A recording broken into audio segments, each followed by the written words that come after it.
In this video, I'm going to teach you how to connect PlayStation 5 controller to iPhone 13. It's a very easy process, so make sure to follow along. You can wirelessly connect your DualSense controller to an iPhone 13 or any other model of iPhone. This will allow you to play any games available on your device using controller inputs, and this is going to work natively. Now, I want to make it very clear that while you can attempt to do a wired connection, most users will get issues with this, so I wouldn't recommend doing this through a cable. In this video, I'm going to show you a wireless method, the one that is natively built into both devices and the one that I recommend.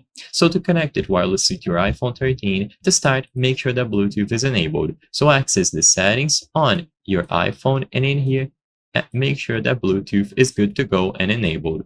With Bluetooth enabled, you now have to set your controller into pairing mode so it appears under the list of available devices. To do this, press and hold the PlayStation button and the share button simultaneously for a couple of seconds. So just keep holding these buttons down until eventually the connection will be established. You might see the little light bar flash a couple of times, indicating that it is now in pairing mode. So if you see a light bar flash, it indicates that you are good to go. Then you will find it under the list of available devices. It might appear under the name of wireless controller or DualSense. All that you have to do is select it from the list of available devices. And immediately upon doing this, the connection will be established. It is now going to be connected to your iPhone 13, and every single button is going to work. So you will be able to use the D-pad, the joysticks, the buttons over here on any game that supports controller inputs.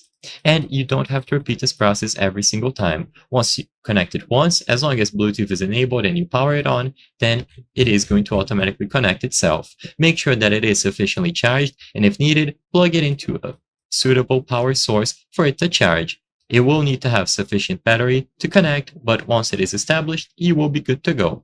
I hope I was able to help you on how to connect PlayStation 5 controller to iPhone 13. If this video helped you, please be sure to leave a like and subscribe for more very easy tips. Thank you for watching.